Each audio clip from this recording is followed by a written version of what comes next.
Yo, yo, yo. Welcome back to the Boosie Sports Pod. Just two bros smarter than the average Joe, trying to get our word out there. I hope you guys are having a great Wednesday.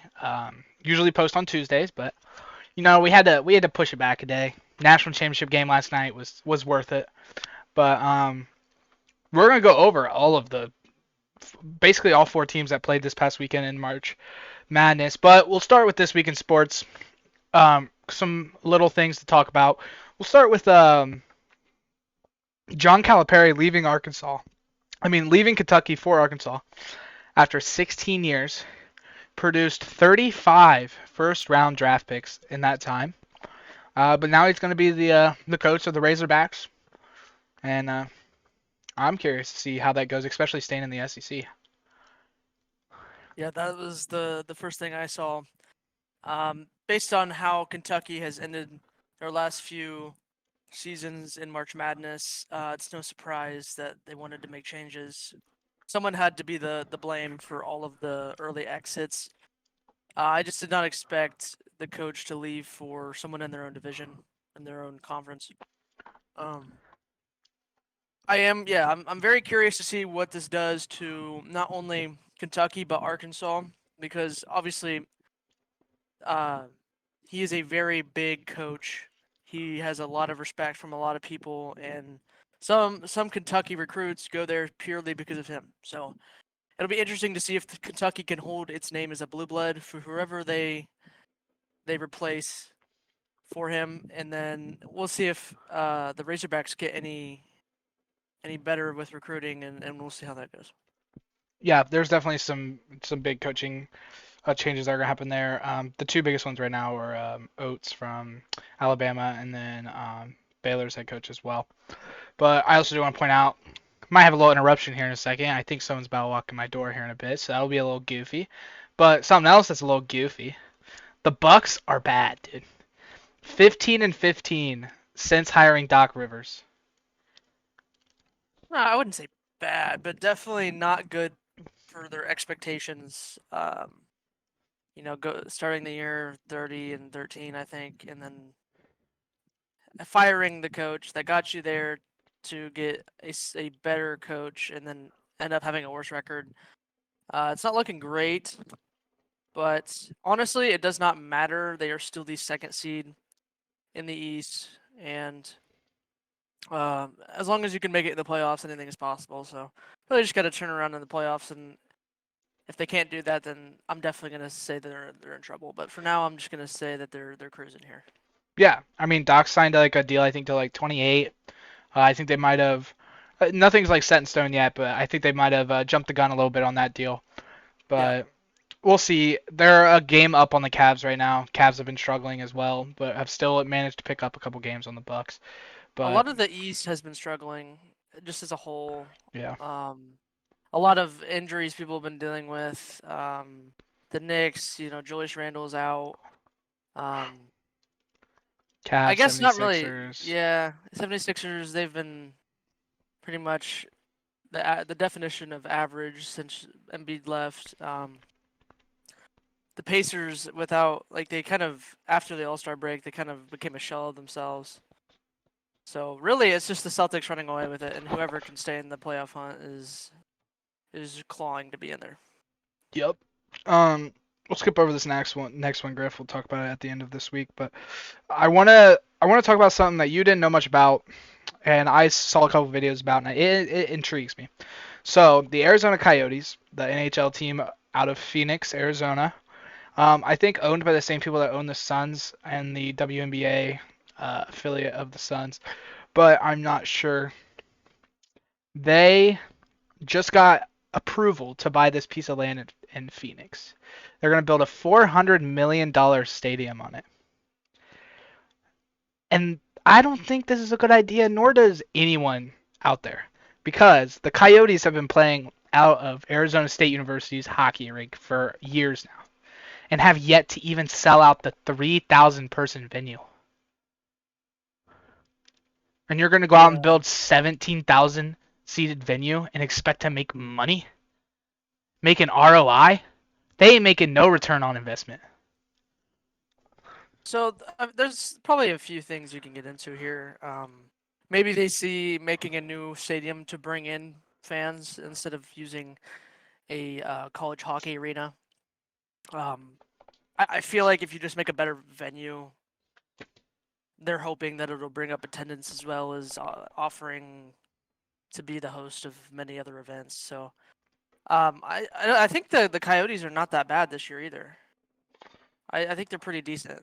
Maybe not playoff worthy, but I know they're around there. So it'll definitely be interesting to see how the attendance works for this. But um, I definitely would say that this should bring in a little more people than the old one, just because hopefully you put $400 million into a venue, it should be nice, at least. Yeah. And it's only 17,000 people, so that you're not looking at a $1 billion investment.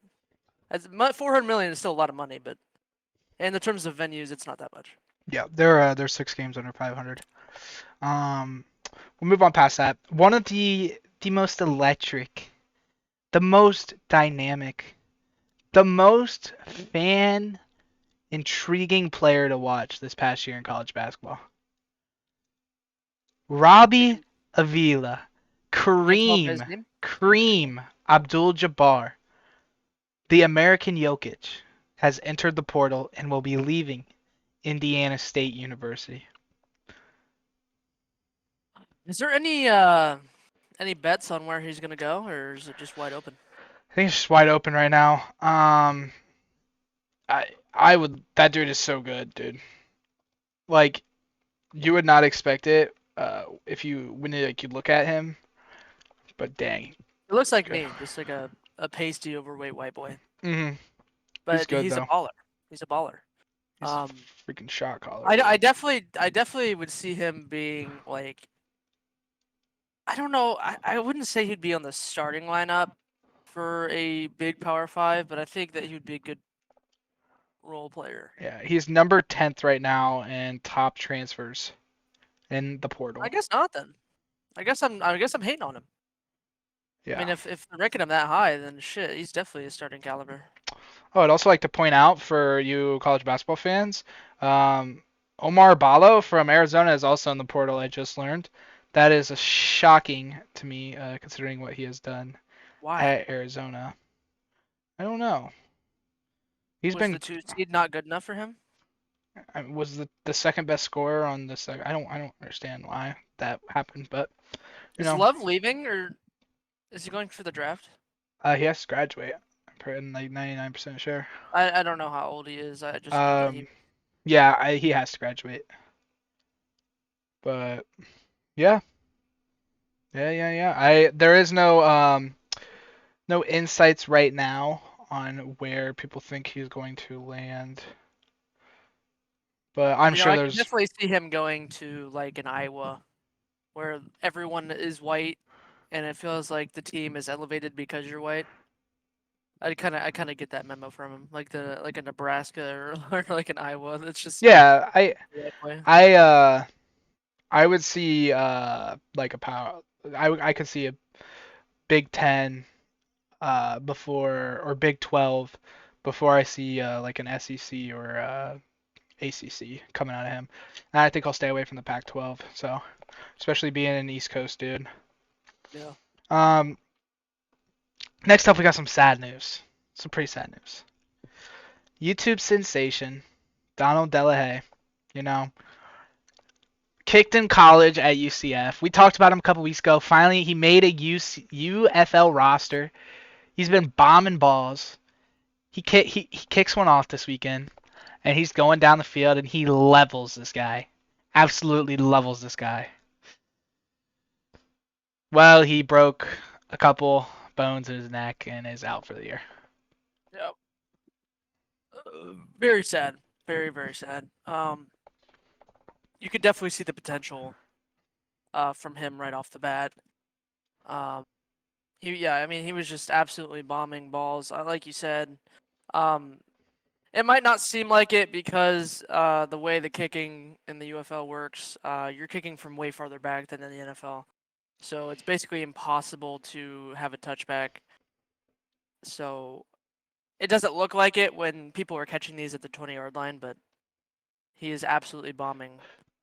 And then just to see him to go out like that, especially when he was trying to make a tackle that ultimately would have led to maybe not a touchdown, but a lot of yards if he didn't make the tackle.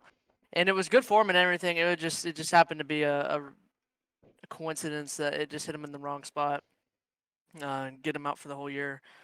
I don't know what this means for his career. I would assume that they would let him back on just because of how much potential he showed and the fact that he's a punter. Kicker. But kicker, yes. But I I think if he gets a full season back and he's fine, then I think he'll stay there for a while. But I guess it's unknown as to how bad the neck injury will affect him long term. Yeah, I mean, he's definitely going to be back. He was posting all over social media about it. But I mean, he's only 27, so 28 next year. I think it's just he just is going to continue to make the league until he can't no more. And he has, as a kicker, he has plenty of years of trying before he's washed out of that. And then last thing on this week in sports, NBA star Ja Morant. You know, he's been out. Controversial stuff last year. This year is just injured, shoulder injury. Um, Stuff that surfaced with the controversial stuff last year was like an altercation he got into with a 17-year-old at his place. He like we're playing a game of pickup and just straight up just like turn around Conor McGregor this dude and just absolutely knocked him out. He was proven innocent yesterday for Self-defense. self-defense. I thought I put it on the thing, but I didn't. For self-defense, which is crazy. But hey, Ja Morant now name is cleared. Like that was still like dooming over him, like gloomy over him. But now that's gone. Now he's got a fresh start. He just got to keep his head in the gym. Yeah, for sure. Not trying to be negative or anything, but you know, if you're already making that many mistakes early on, doesn't look great for you in the future. Not saying that he could change. Obviously, this is definitely a wake-up call for anyone having this many struggles early on in your career to get it together. Not take this life that you have for granted, but um, I would say I think getting a self-defense case for a pickup game is a little absurd Yeah, it's kind of crazy. because like to just think about someone coming to the basketball court and I mean look at like if you guys know who Ja Morant looks like this dude you would not mess with him if you were just some random person. So like just the thought of some random person going up to him and making it so he is fighting for his life is very hard for me to believe. And I think that's just the Memphis lawyers out there, man. I think they might be wanting some bribes here. There's there's possibility. Alright, it's time. Memphis. Has It anyone been to Memphis? It's not great. Alright, it's time. The greatest time of the year for basketball fans and sports enthusiasts. March Madness has came to an end. We have just watched both national championships the last 2 days, and a lot to unpack here. We'll start out with UConn. UConn back-to-back national champs. First time since the 07-08 Florida Gators, who I think UConn is far better than that team. Tristan Newton, I'm pretty sure his first name's Tristan, but he comes out here, drops 27-6, and then a kind of underwhelming performance from Klingon Donovan. Dropped 11, 1 and 5, but did get in foul trouble early in the game, so like that kind of makes sense. But amazing season for UConn, and they actually ended up they're now 13-0 against the spread in March Madness over the last 2 years, which is insane. I also don't know how that number's 13. It's an odd number. 14 and Yeah. 0. 14 and 0 against the spread over the last 2 years. Um, I think a lot of people were excited to see the two big centers on really good teams 12 and face off in the championship. Um, I just don't think people realized how much 7-4 is an advantage, especially in this time of like a career because in college, coming across a 7'4" dude is very rare. No one has ever liked that, and I don't think Edie even was close of finding someone his size. And I think Klingman is probably the closest thing to it. Um, and Edie was just bigger. Like he was able to move more. And I think UConn knew that going into it. So I feel like, and like we said earlier on in the year when we were doing the March Madness stuff, UConn's backcourt is capable of taking the workload when Klingman is not having a good game. The same cannot be said for Purdue. If You Edie took what does I not wanted have to a talk good game, about. if Edie does not have a good game, the Purdue backcourt cannot carry the performance to win, especially against a number one seeded team. And that's definitely what you saw yesterday. I mean, Edie was very good, very good. He was all tournament. I think he got a lot of hate. Some of it was deserved, but at the same time, I think he quieted a lot of haters just saying that he was tall. That is true. He is tall, but I mean, to give him credit, he can make the bucket when he needs to, and especially when he's at the free throw line. Yeah. And yeah, I think I'm gonna say the same thing as I do when we talk about Iowa and South Carolina. It's just UConn was more deep. They had better talent in more positions, and Purdue just couldn't make up for it. And I think it was as simple as that, and it showed in the score. Yeah. UConn, them and Purdue both have been very active in the transfer portal these last 2 years, but whoever is scouting for UConn needs a raise because they picked up some dogs out of the portal. Spencer was pivotal in that backcourt, helping win a national championship. That's a guy from Rutgers. And yeah, I mean, there's nothing else for me to really say about UConn. I'm not gonna sit here and tell you they don't have a chance to win next year. I know Duke has opened up as favorites, way too early favorites for next year, just because of the recruiting class and depth they already have. But I think UConn definitely has a shot to compete again next year. We'll go over to Purdue. Actually, now Purdue has now the most amount of March Madness wins without a ring ever. I think they have like 50 wins in March Madness without ever winning a national championship. Yeah, With that that's though, not shocking. Edey dropped 37 and 10, 10 free throws, which is a little less than what he has shot the last couple of weeks. But as Griffin said, and as I went into really hard, literally 2 weeks ago on the pod, Purdue's guards combined for 12 points, 8 rebounds, 4 assists. We said 2 weeks ago, I looked at you guys and I said, Purdue is gonna make this is the year for a Final Four Elite Eight run. They will not win a national championship. Correct. I also said that they have been way too reliant on Zach Edey to go win a game for them. You cannot win a game with one player. Look at the Yeah. Iowa game.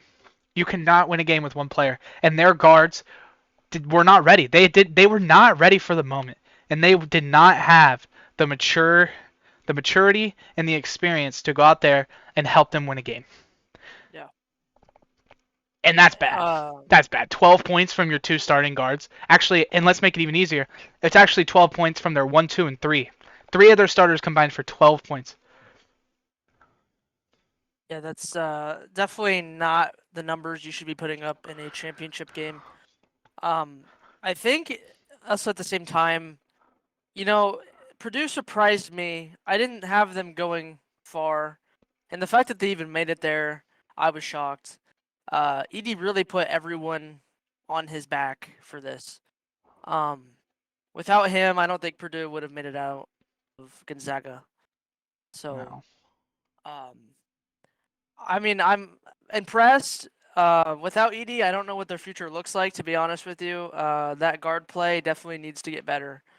And I don't know who they have as a replacement, but he just has to be a little bit of Edie to. Yeah. I'd say they could make it They back. they but, got another. I think they have 2 7-footers coming in the next recruiting class. yeah, so I feel like they should be fine. But this is probably the closest they'll get to a championship for a while. Yeah. Onto the women's side, the more entertaining game of the two for sure. South Carolina dominates Iowa on the floor and on the glass.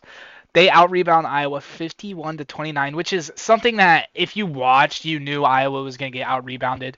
Watching the LSU game, they got absolutely torched on the boards, and South Carolina came in with bigger and better girls down low. So you kind of expected them to get out-rebounded. But I want to give some shout-outs to Raven Johnson.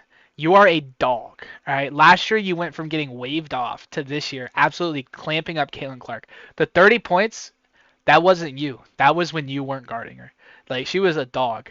And then we got the freshman, Tessa Johnson, drops 19, team high for the Gamecocks. Um, and then Cardozo goes out there, does her thing, 15 and 17, projected fourth round pick and this month's WNBA draft. So that's not surprising from her. But I do want to touch on Dawn Staley and this team that she just won a national championship with, and the highlighter man. I want to talk about them too. So we'll start with Dawn Staley. That was great. She talked about that earlier in the year, come June of just last year, she talked about retiring because she said that this was a team that she really didn't know if she could win a national championship with. I mean, they lost all 5 starters last year. But I mean, with great coaching and great discipline, I mean, that was a great game. I mean, they shot the ball so well from behind the arc. And I'm going to touch on some things Iowa did wrong when guarding that, but they shot the ball so well from behind the arc. And their freshmen walked in there and were just calm as can be. Yeah, this game, you could definitely point to a lot. Like, I would say there is 3 main points about this game that, definitely determine the outcome. 1, Caitlin Clark, yes, amazing, but she shot pretty bad from the field. And that's not even like a mark on her. She was taking shots that are hard for anyone in the world to hit. 2, the lack of size on Iowa was very prominent. You would be lucky if you could get a board on offense or defense. I'm sure that South Carolina out-rebound them double, probably around there. And 3, the lack of depth. And this is where I was saying earlier about the UConn and Purdue stuff.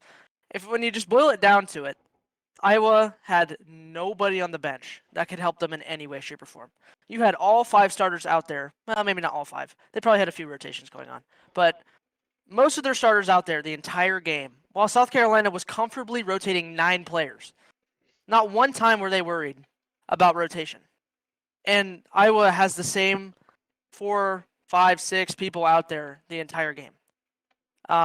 When that's just unfortunate, that they have that much depth. But I mean, that's pretty much the 3 reasons that Iowa just couldn't pull it out in the end. Yeah. We'll go on. Iowa, for a second year in a row, you tried. I mean, you had a lot of America on your back, but at the same time, like there was nothing you could do there. I want to say thank you, Caitlin Clark, for being an absolute dog. But she did drop 35 and 8, and then I think Kate Martin had 17 for them as well. They're losing 3 starters this upcoming year, but we'll touch a little bit more on this game. 0 bench points, as Griffin mentioned. The bench was non-existent. And then there was kind of some coaching things that I was confused why. I literally just said their coach's name in my head a second ago, but now I can't think of it. But why this wasn't really addressed at timeouts.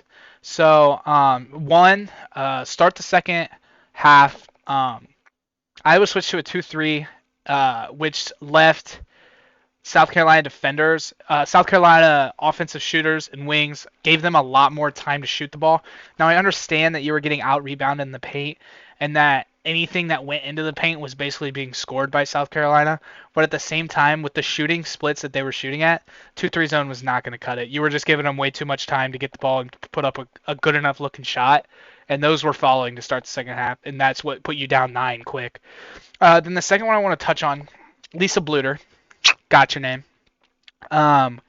Why did we continue to put the ball under the rim and try to score under the rim, there was countless, and I mean countless amount of times where Martin or Clark or a Fulter or even Gabby Marshall could have easily just hit a jump shot or a floater from the foul line or even a couple feet in from the foul line. But they continued to either drop it off to Stolke, which, I mean, against any other team was fine, but it wasn't going to work, Yeah. or can take it to the rack and get stuffed.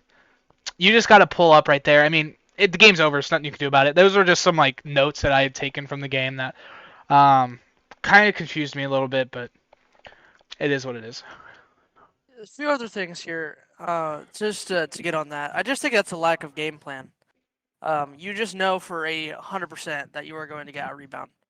Uh, South Carolina's starting center is like 6'7", and your entire team is nowhere close to being that tall. It was like watching a high schooler play against a middle schooler. Nobody was even getting close to getting those rebounds. Whenever there was a rebound, it was just off of sheer luck of the bounce. You play with the cards you're dealt. And like you said, why even make it go down low? If you know that there's someone that tall down low and you're gonna get blocked, why even try it? Obviously, a few desperation moments you attack for sure, but I think the whole game plan was either we go out there and we shoot good and we stand a chance, or we don't shoot well and we just accept defeat. I think that was your one chance to win, and obviously they didn't shoot nearly as well enough. Yeah. To make it happen. And then another thing that has nothing to do with the way that the game ended or anything, but this is the first time in NCAA basketball history that the women's national championship was viewed more than the men's. Dang, So I that knew just that. shows you I how knew that's that the way. probably had to be accurate, considering to back her up in there. The NCAA game reached an average attendance of 18.7 million, with a peak of 24 million, which is crazy because before it was Iowa, LSU, and then it was Iowa, UConn, and then it was Iowa, South Carolina. So It's always been Iowa against somebody. yeah, and yeah, Iowa literally had probably one of the hardest roads to the championship outside of like the first two games. So I'd say like probably from the Sweet 16 to which the second game was actually really difficult. The West Virginia game. West Virginia game. Yeah, they kept it close there. I just think that's a testament to where women's basketball can go and will go. The God, 2020 they shoot class the lights out of the was ball. amazing. The 2020 class for the women's basketball was insane, and some of them are actually staying, like Paige. So Yeah, it'll be um, very enjoyable. I think that I think this is gonna be the tipping point for the WNBA and just college basketball in general for the girls, just to people to actually care instead of it just being overshadowed by the men's sports. Yeah, and one more thing before we jump to the next part. I think that just comes from the fact that the WNBA has that 4-year rule. So like for instance, we saw Juju Watkins grow up this year and just become an absolute star at USC. But if that was in the men's side, then it's like, okay, she's gone. She's going to the draft. But now we know that we have her for three more years of watching her drop 25 points a game. And I think Yeah. that just builds so much more hype and creates more of a storyline with her and more of like a following than Yeah. it would on the men's side.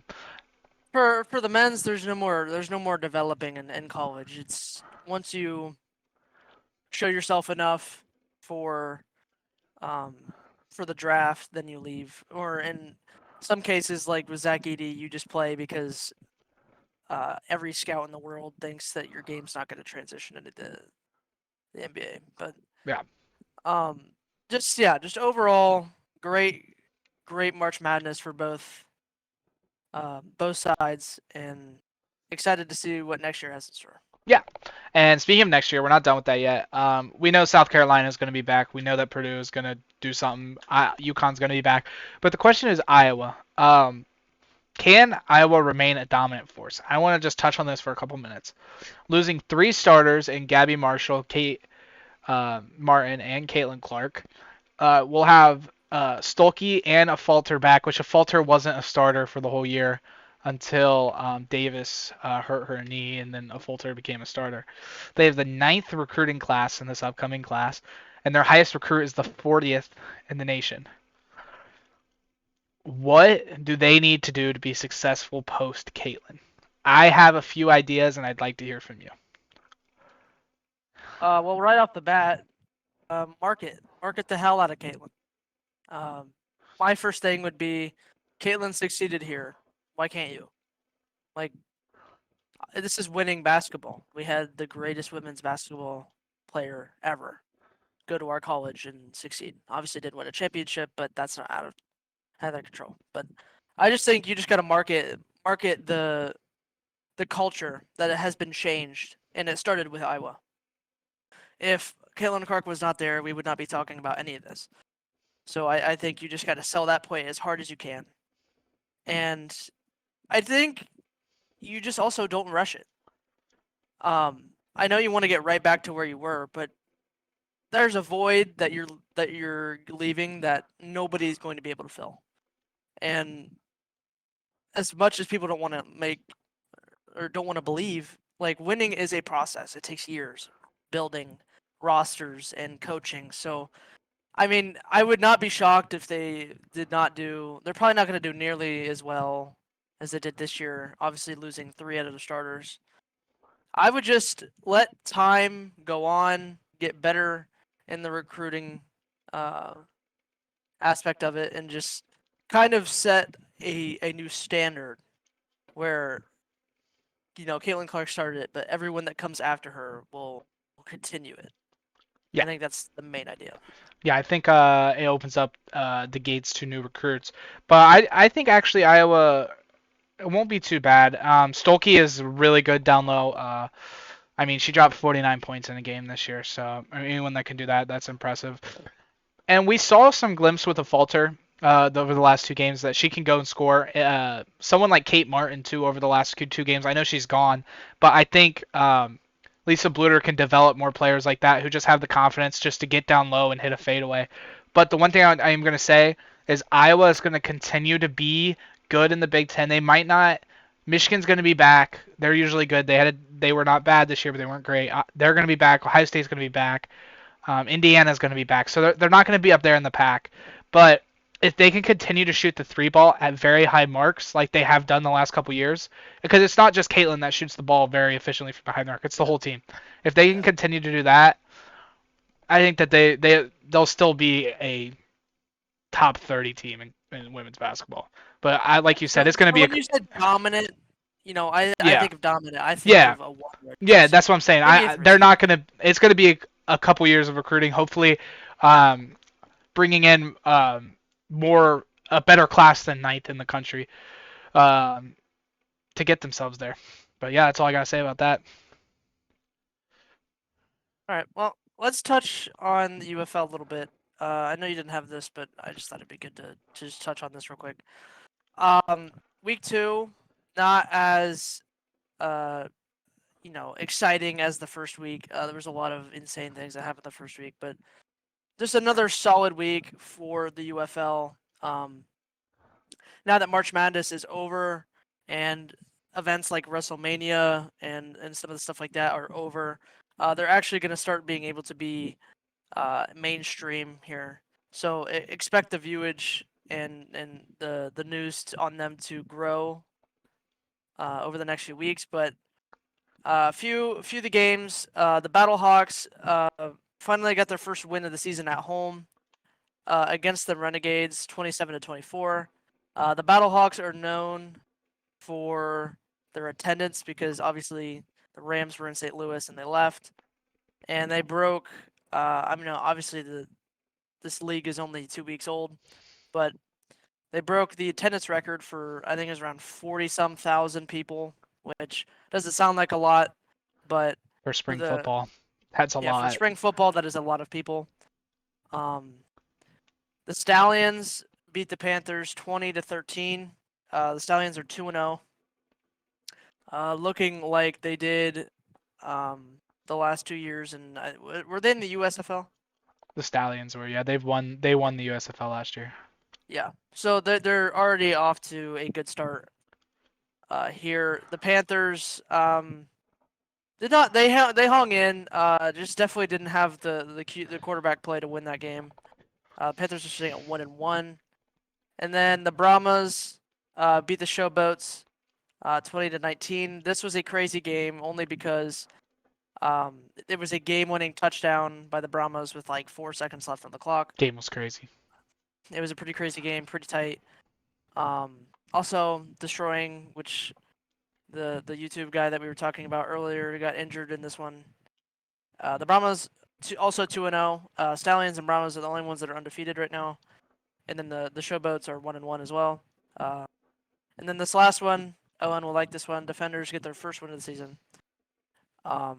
Against the Roughnecks, 23-18. The Roughnecks are off to a pretty bad start. Yeah. They've been keeping games close, but haven't been able to finish. It's only two games into the season, but a lot of close games. All the games were within one score, which is pretty good for the product. Don't want any teams being way too good. So Yeah. We'll see if the UFL can keep continuing to make good football throughout their, I think, 11 weeks that they're a thing. So let's just hope they can ride that train. Yup, I got nothing else to say. But something I do gotta say is we had NASCAR this weekend, and it was a fun weekend in NASCAR. Some of you might not have watched it unless you got 2 TVs in the basement. You know who I'm talking to. But yeah, it was on at the exact same time as the Iowa South Carolina game, so not as much viewership. But Martinsville had its surprises. It was great. It was Hendricks Motorsports 40th anniversary. A lot of coverage on that on the broadcast. Talked about a lot. But to start out, Larson goes and wins stage 1. He had pole 1 and then continued to hold on to that for the whole first stage. And then no surprise, the short track devil himself came out here and won stage 2. Denny Hamlin. That's not a surprise. I mean, I feel like any short track we go to, we have to expect Denny Hamlin to win one stage or the race in general. And then the winner in the Ruby Red, William Byron wins on Hendrick's 40th anniversary. And not only was it that Third win of the season. Third win of the season, and not only that, it was a Ruby Red finish. 1, 2, and 3 all Hendrick cars, with the 48 car in Bowman finishing in 8th. So good week for Hendrick, and this is where I told you, Griffin, I had that little surprise for you. You aware? Okay, so I've been getting asked by your brother, gotta pick a driver, Owen. And I've been doing some thinking, and I have had this one driver I've really liked, and I think I'm gonna pull the plug, and I think I'm gonna go for it. So without further ado, I'm going with William Byron as my driver. It's right there. Look at it, the Ruby Red. Look at it.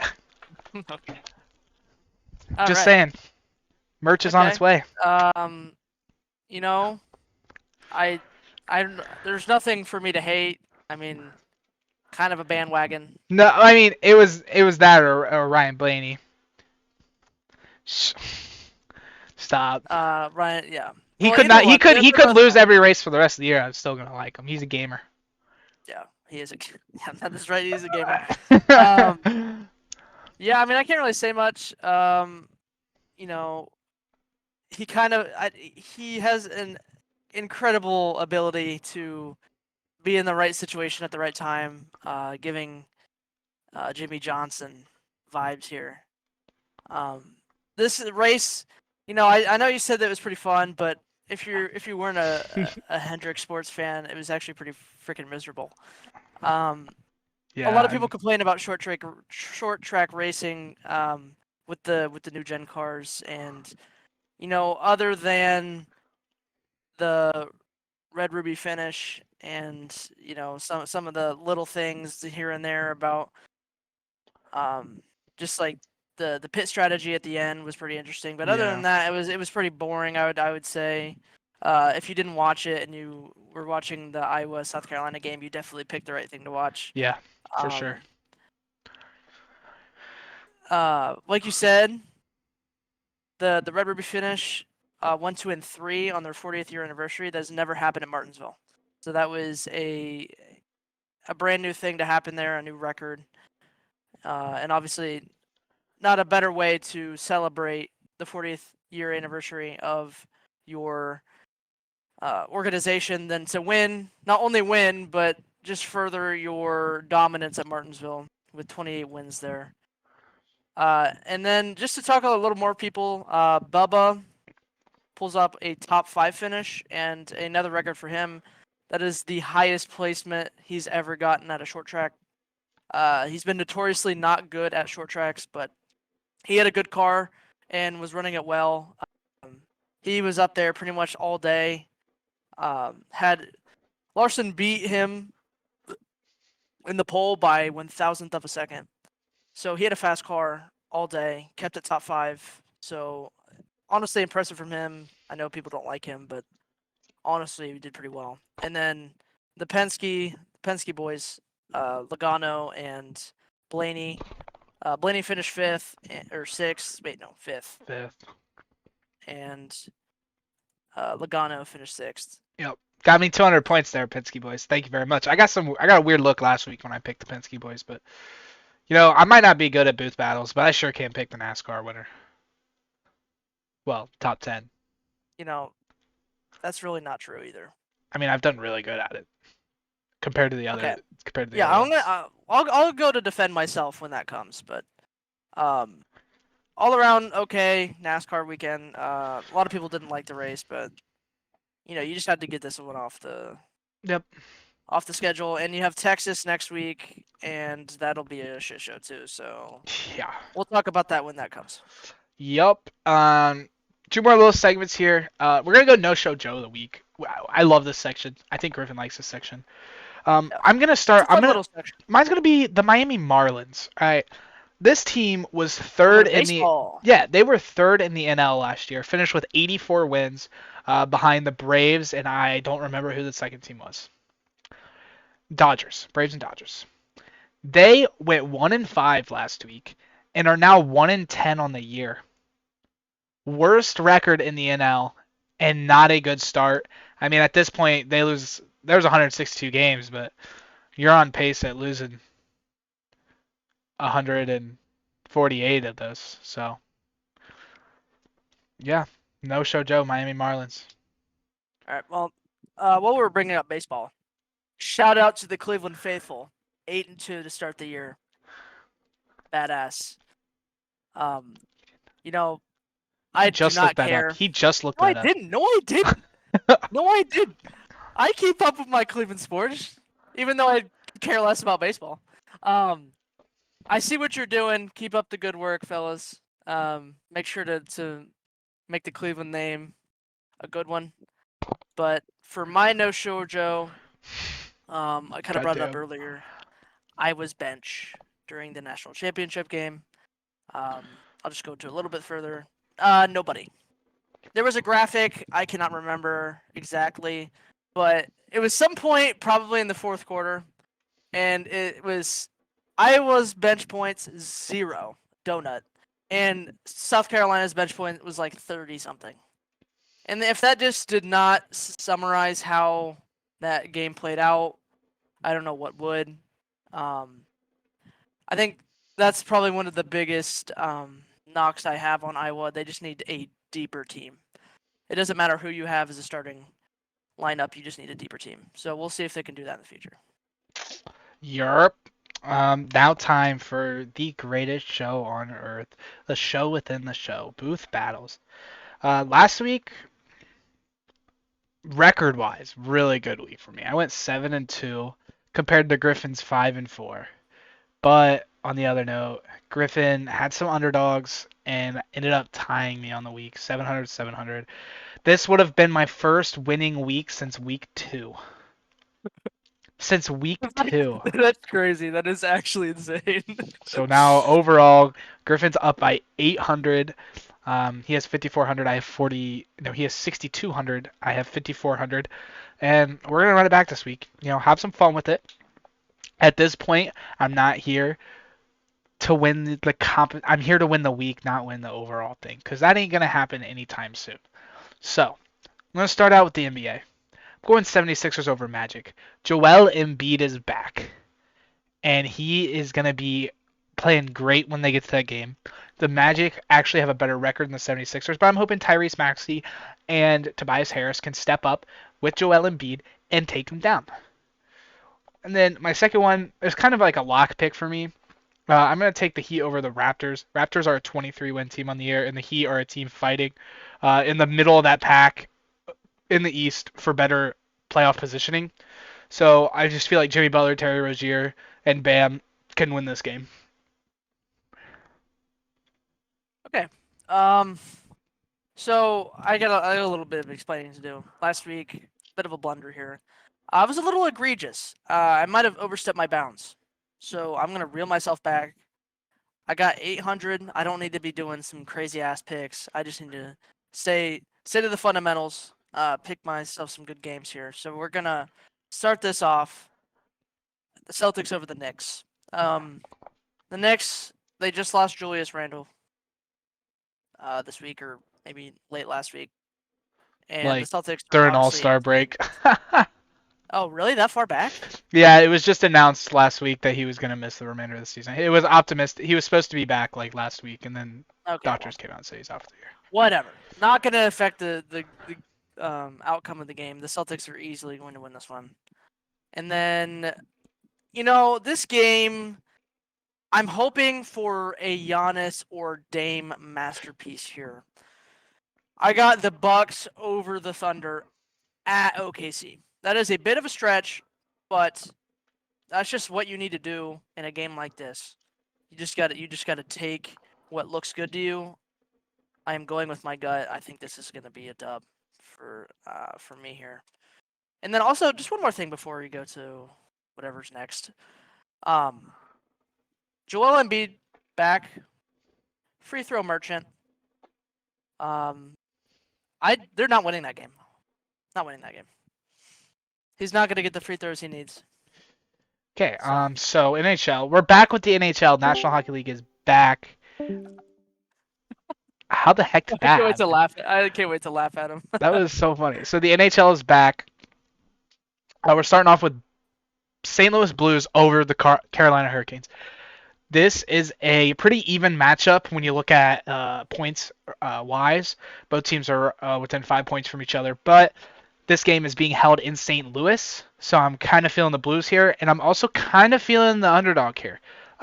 They do have 4 less wins than the Hurricanes, so I'm hoping they don't. I don't know. The money was pretty much all on the Hurricanes to win this, so I'm feeling the Blues. Second one, it's not really a safe pick, but it's kind of a safe pick for me.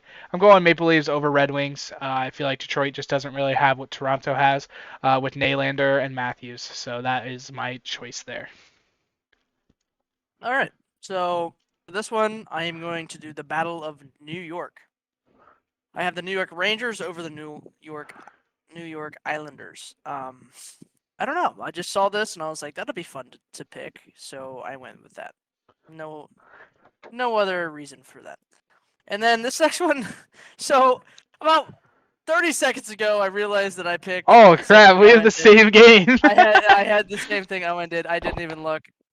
So just to spite him, I'm doing the complete opposite. I'm going to take the Hurricanes over the Blues. I did like the Blues a lot here, but I'm just going to do whatever Owen does not.